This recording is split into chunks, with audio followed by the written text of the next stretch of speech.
Começando o nosso Vitrine Revista, sempre com o nosso consultório aberto, vamos falar de saúde. Vamos falar de um assunto muito importante.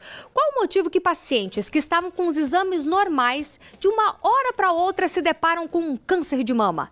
Quem vai esclarecer tudinho sobre o assunto é o médico mastologista da clínica Oncoclin, o Dr. Adilson Scopel. Boa tarde, doutor Adilson, tudo bem? Boa tarde, Patrícia. Boa tarde a todos os telespectadores. Prazer estar aqui. Imagina, o prazer é nosso em recebê-lo. Doutor, então pode acontecer, por exemplo, a mulher está com os exames em dia, de repente fez o exame num ano, no outro ano, quando vai repetir ou fazer novos exames, dá alterações ou um câncer de mama? Isso pode acontecer?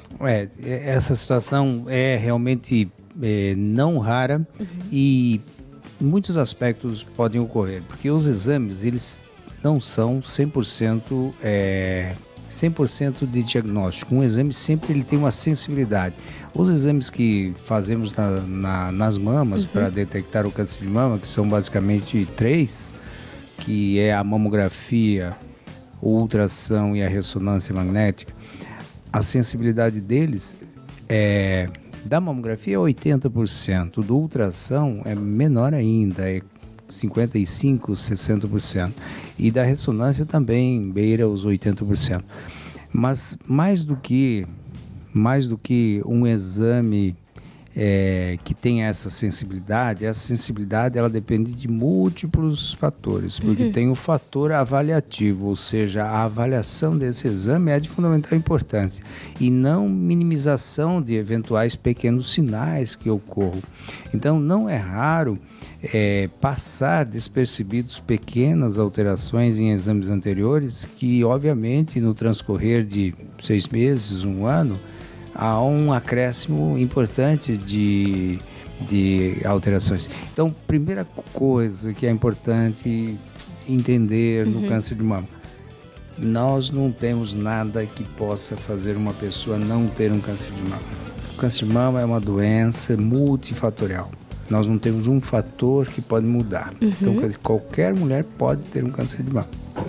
Segundo, é muito importante que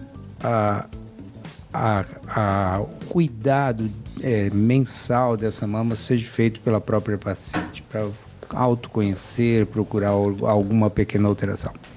Os exames complementares, investigativos, que os profissionais de saúde vão solicitar, são de extrema importância, devem ser feitos no mínimo anualmente, e quando tiver uma pequena alteração, pode até ter características benignas, ela tem que ser vista com muito cuidado, e às vezes até por um especialista em mastologia, porque às vezes laudos com exames de pequenos nódulos ou calcificações pequenas, para um médico que não está habituado ao câncer de mama, ele pode passar isso como normal. E o problema desse momento que se passa como normal é que vamos abordar essa paciente com novas ferramentas, novos exames em 6 meses ou talvez em 1 ano. Você veja só que é um transcurso longo. E isso pode ser um fator. Então, entender o seguinte, que uma pequena alteração na mama, ela deve muitas vezes ser avaliada por um especialista que tem os olhos mais críticos e tem experiência mais longa em múltiplos casos relacionados a isso. Eu acho que esse é um fator. E doutor, quais seriam, por exemplo, os estágios do câncer de mama? Porque, por exemplo, se a pessoa fez os exames, no ano seguinte vai fazer, ele estaria o quê? Num estágio inicial? Vamos lá, vamos entender o câncer como sendo uma alteração de uma única célula, que obviamente vai ter uma duplicação em 2, essas 2 em 4 e assim progressivamente. Para você ter uma ideia, uma célula maligna, para dar origem a 1 centímetro, uma bolinha de 1 centímetro de diâmetro, nós vamos ter 1 bilhão de células. Nossa. Esse 1 bilhão de células, de uma célula para 1 bilhão de células, talvez demore 3 a 7 anos. Não sei se você me entendeu. Um nódulo pode ter se originado 3 anos antes, 4 anos antes ou 7 anos antes. E esse nódulo de 1 centímetro ainda é muito pequeno. Um nódulo de 1 centímetro na mama dificilmente é palpado, até pelo médico. A paciente não percebe, nem o médico consegue perceber a palpação com a mão. Enquanto um exame complementar, uma mamografia, ela detecta uma alteração com 3 milímetros, 5 milímetros, ou seja, bem menor. Então, o estágio significa o quanto essa doença cresceu. Então, o estágio 1 é quando ela atinge um volume não maior que 2 centímetros.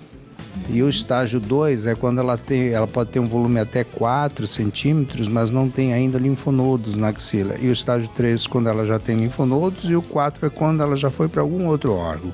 Então você veja que quando você fala em estágio, o estágio, nós consideramos os estágios iniciais, o 1 e o 2. O 3 e o 4 já são estágios mais avançados, ainda curáveis. O 3 ainda é curável. O 4 não é mais curável, porque ele já se dissipou para outros órgãos. Mas veja assim, estágio significa o quanto a doença cresceu.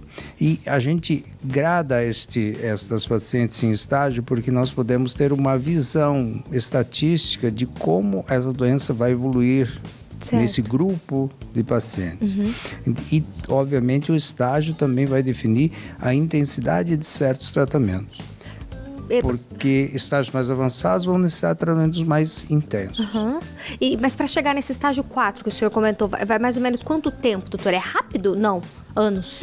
A partir do estágio 2, as células malignas começam a circular pela corrente sanguínea. O estágio 2 é quando o tumor já atingiu 3, 4 centímetros, conseguiu acessar vasos sanguíneos e conseguiu acessar vasos linfáticos. Células malignas começam a circular no sangue. Mas nem todas as células malignas que circulam no sangue conseguem se instalar em outro local. Porque quando elas entram na corrente sanguínea, é como se elas entrassem num rio caudaloso, um turbilhão. Dentro do sangue, uma célula maligna tem alta probabilidade de morrer. Morrer pelos anticorpos das próprias defesas da pessoa ou por outras condições. E algumas poucas que entram na corrente sanguínea conseguem se instalar em outros sítios, tipo nos ossos, no fígado, no cérebro ou no pulmão. Que são os principais locais que dão as metástases do câncer de mama. Então, veja só, é uma situação de acerto e erro que as células vão sofrer dentro dessa disseminação. Muitas vezes, uma paciente com tumor 3B, muito avançado, não dá metástase.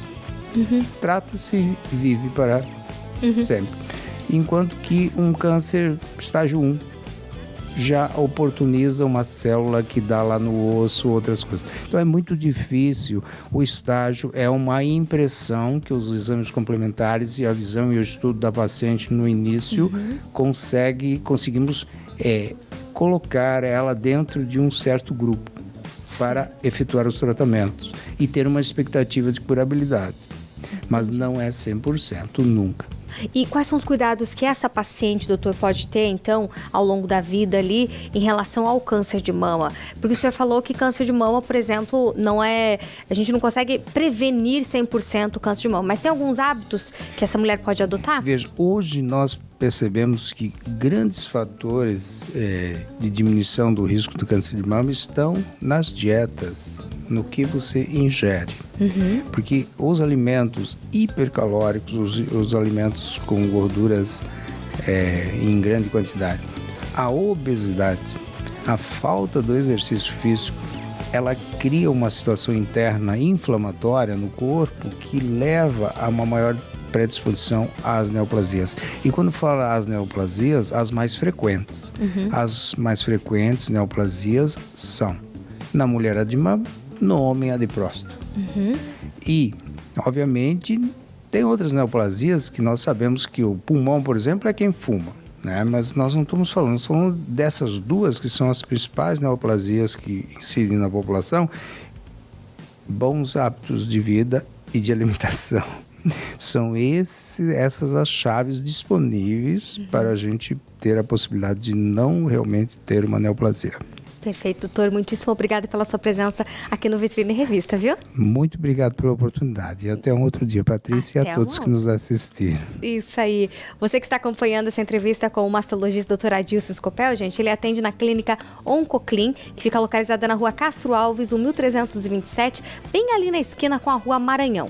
Telefone para você agendar uma consulta, ou uma avaliação, ou uma conversa mesmo com o Dr. Scopel é o 9984-4986.